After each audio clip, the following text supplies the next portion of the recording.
Wajib ala wali sobi, atas wali sobi anak kecil laki, wasobiyah anak kecil perempuan, yang mana syaratnya al-mumayyizain, kedua-duanya sudah mumayyiz. Kedua-duanya sudah mumayyiz. Apa itu mumayyiz? Definisinya banyak sekali.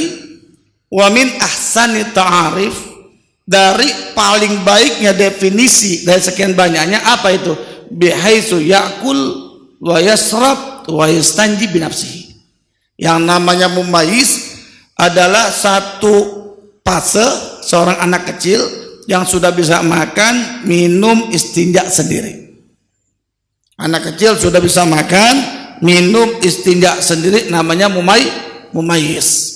Walaupun nanti banyak khilaf. Ada yang mengatakan mumayyiz itu apa sih? An yafhamal khitab wa yardul jawab. Anak kecil yang sudah bisa diajak bicara, kalau ditanya udah bisa menjawab. Ada ulama yang berpendapat mumayyiz itu begitu. Ada lagi an ya'rifa yamina wa min shimali. Yang mumayyiz itu anak kecil yang sudah tahu mana kanan mana kiri. Ada yang begitu. Ada juga mengatakan wa an ya'rif ma yanfa'u wa ma yadurru. Ada lagi ulama berpendapat mumayyiz itu seorang anak yang sudah mengerti mana baik, mana yang bermanfaat, mana yang membahayakan.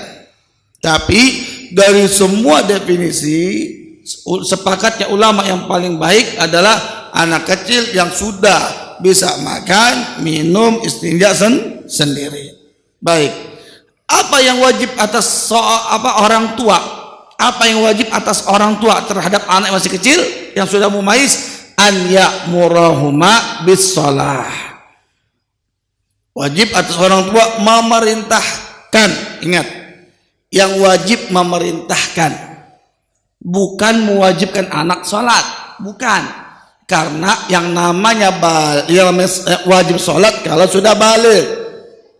Anak yang terkena hukum wajib sholat kalau sudah balik, tapi sebelum balik orang tua dituntut terkena hukum wajib kifayah untuk memerintahkan anaknya yang sudah mumayyiz. Wajib tuh. Berarti kalau wajib gimana? Kalau dua orang tua, anaknya sudah berumur 8 tahun, udah bisa makan, minum, istinja sendiri. Anaknya main kayak masuk zuhur, masuk asar atau subuh tidur kagak dibangunin. Orang tua kagak memerintahkan sholat, orang tuanya dosa semuanya. Orang tuanya dosa. Kan kadang-kadang anak kecil kasihan, masih kecil, subuh nggak dibangunin, masih kecil. Entar dulu. Hukum memerintahkan anak untuk sholat wajib. Hukum memerintahkannya. Berarti kalau orang tua diam aja, biarin dah, masih kecil, belum dewasa, dosa tuh orang tua ada. Ukurannya kapan wajib memerintahkan? Kalau sudah mumayyiz. Itu yang pertama, an ya'murahuma bis shalah.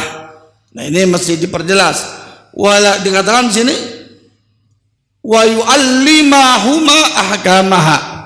Yang kedua, bukan sekedar orang tua hanya wajib memerintahkan sholat, bukan itu saja.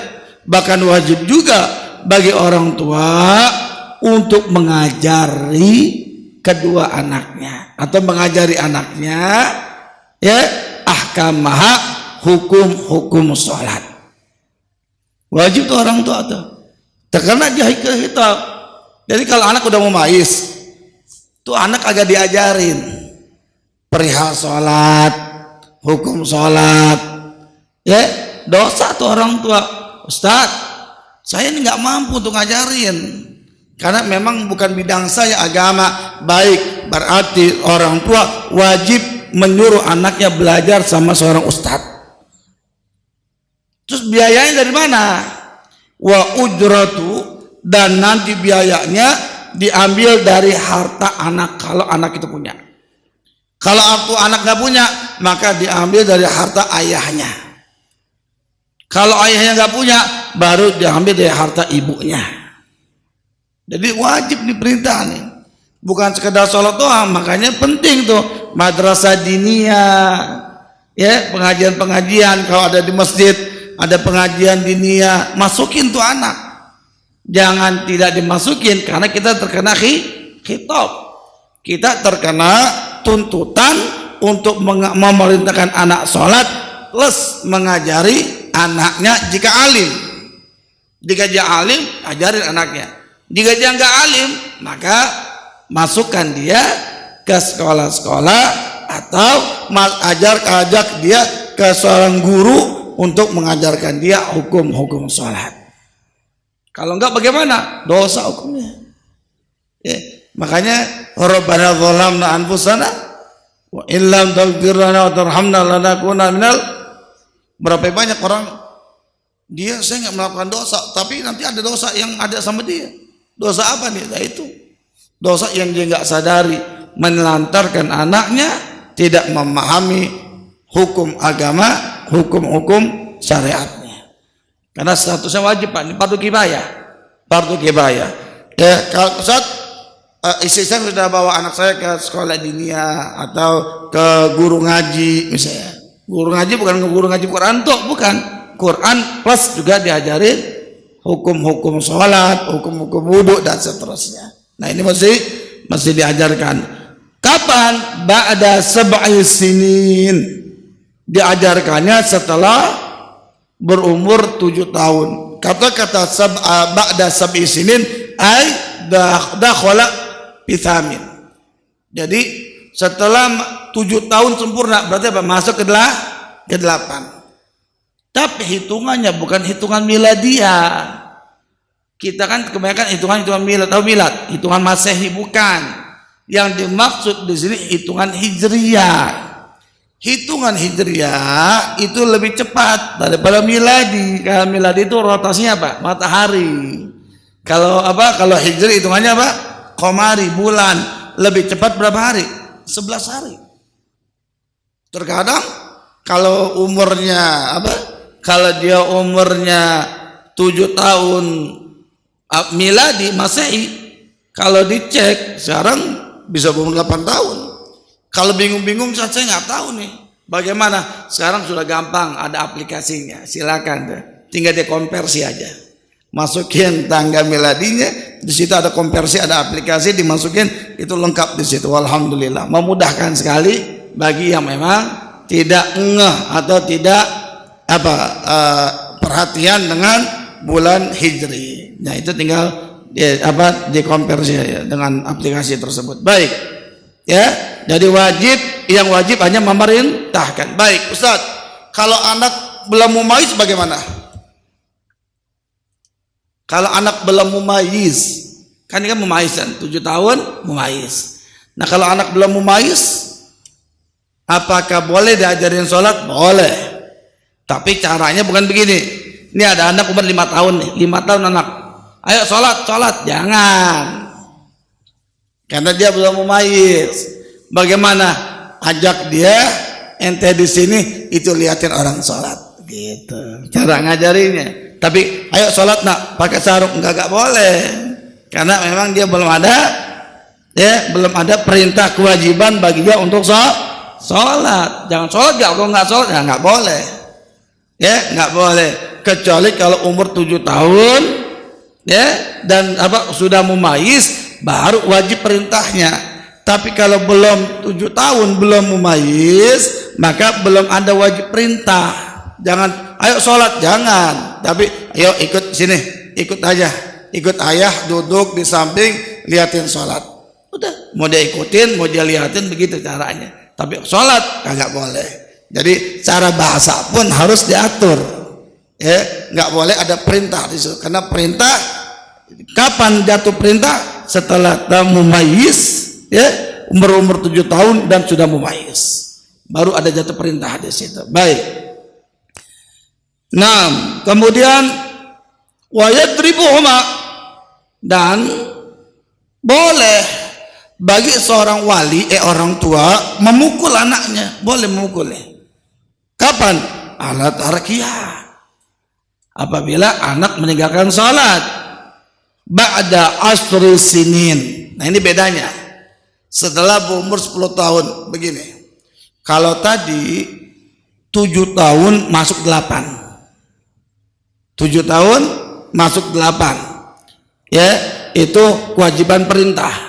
Tapi kalau dipukul, ya 9 masuk 10, bukan 10 masuk 11, bukan. Loh, kenapa 9 masuk 10? Karena umur 9 tahun itu anak kecil sudah mungkin keluar spermanya. Sudah mungkin, makanya madhannah. Di situ ada madhannah, ada perkiraan, ada kemungkinan. Ada kemungkinan seorang anak sudah keluar spermanya. Ada kadang anak nggak paham kan? Kadang-kadang dia nggak paham. Kemungkinan aja dia udah balik. Banyak tuh anak-anak nggak paham tuh. Karena emang nggak diajarin, udah dianggap biasa-biasa saja. Padahal statusnya udah apa? Udah wajib. Makanya kalau udah berumur 10 tahun, dia itu sudah terkena khitab untuk sholat, ya. Bahkan jika meninggalkan sholat, orang tuanya boleh memukulnya. Orang tua ini siapa maksudnya? Ayah, ibu, kakek, nenek. Baik kakek dari pihak ayah atau kakek ibu dari pihak ibu.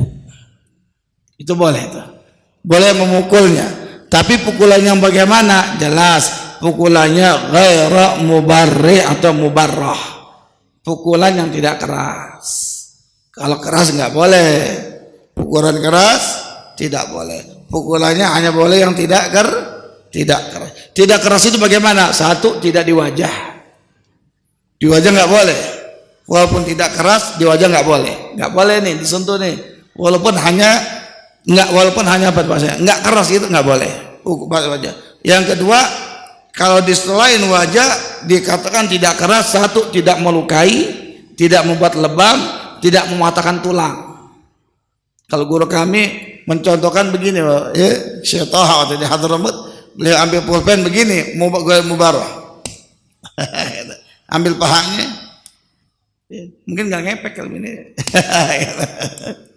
Ya, itu gak ada mubarah. Asal amarnya aja, perintahnya. Kalau Nabi suruh pukul, tapi pukulan yang tidak melukai, tidak keras. Di situ ada sirnya, ada rahasianya. Kenapa? Ada bentuk perhatian orang tua terhadap anaknya.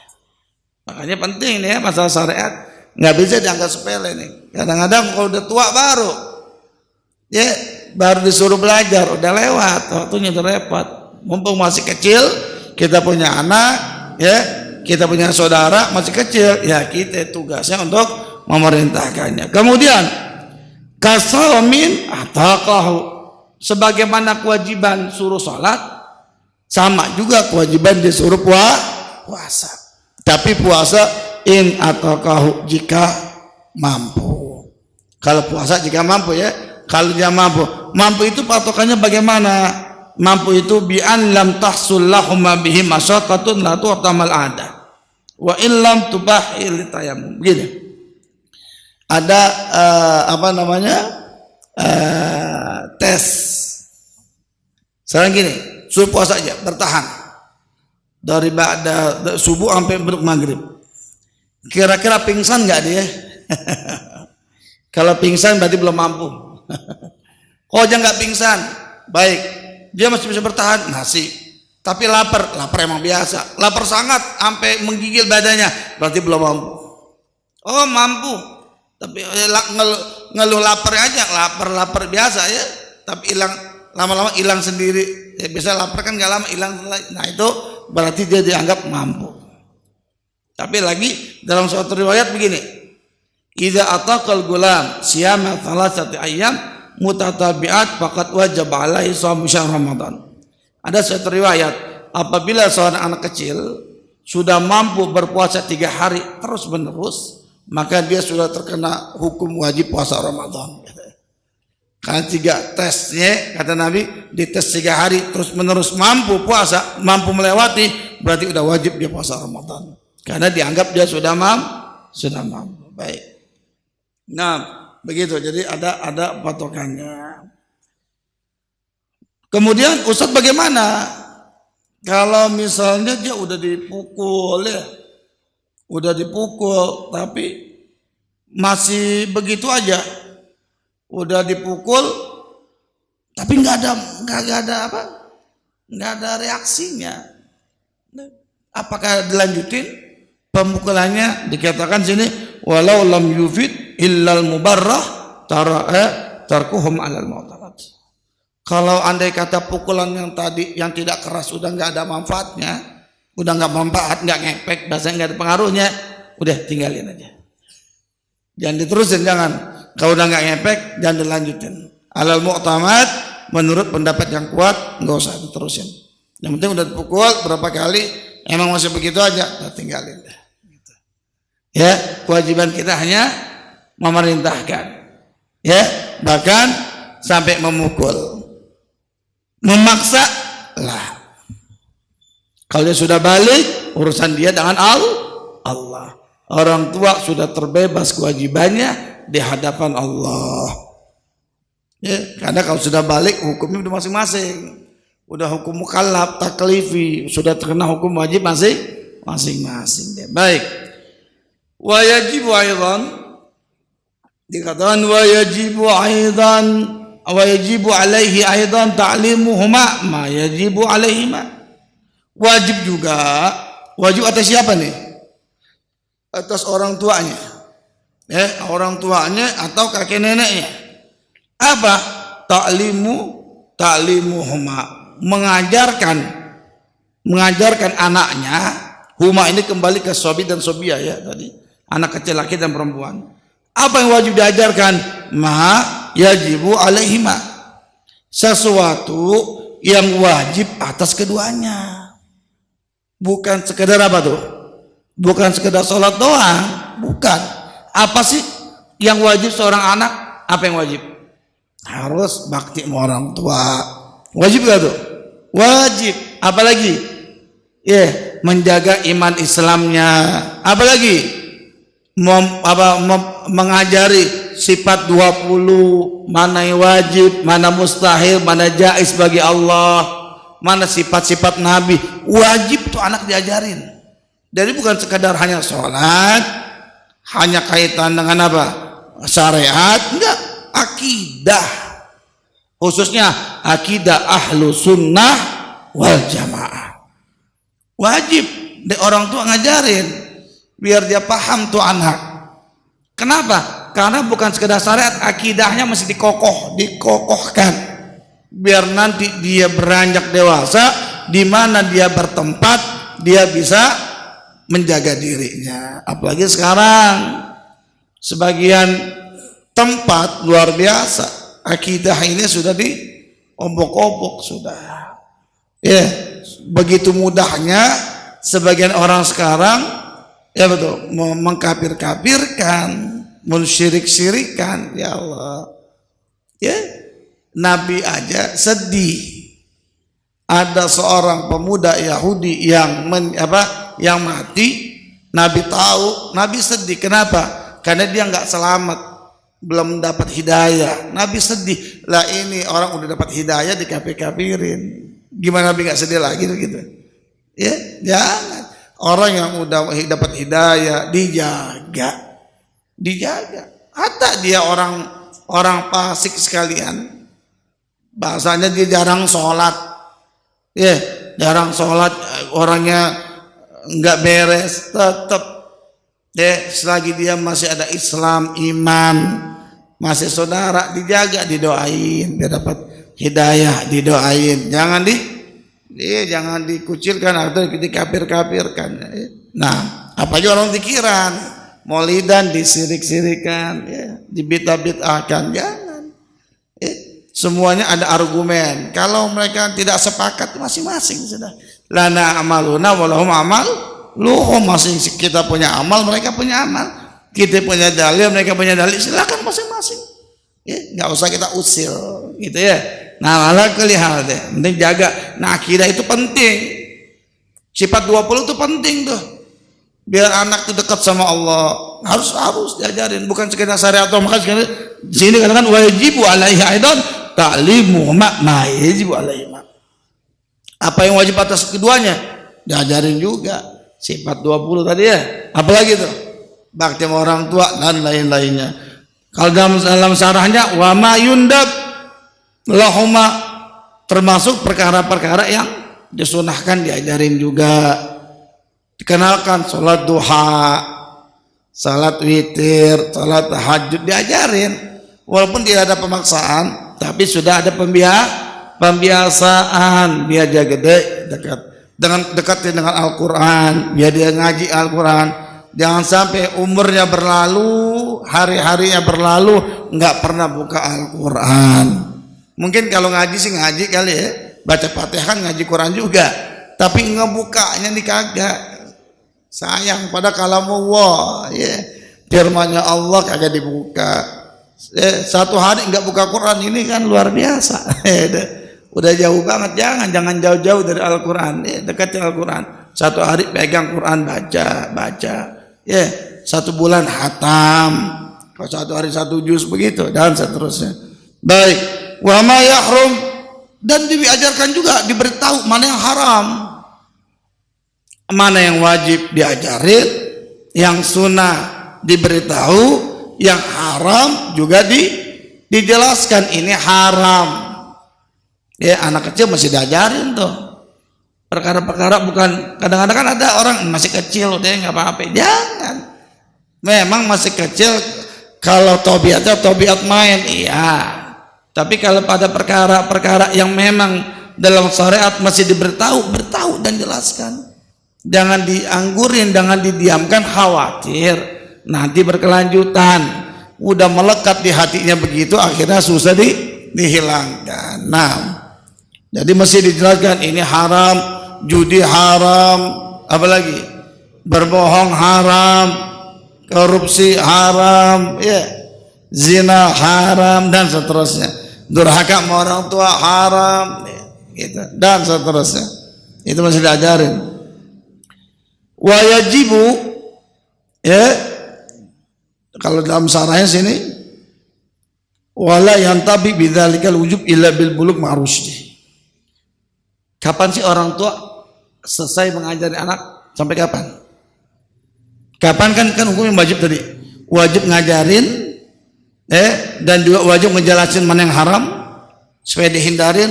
Sampai kapan batasannya? Sampai balik. Balik itu pun dengan syarat ma'ar rusdi. Kalau baliknya orang yang normal. Kecuali kalau dia maaf agak sedikit sekilo kurang seon bahasanya.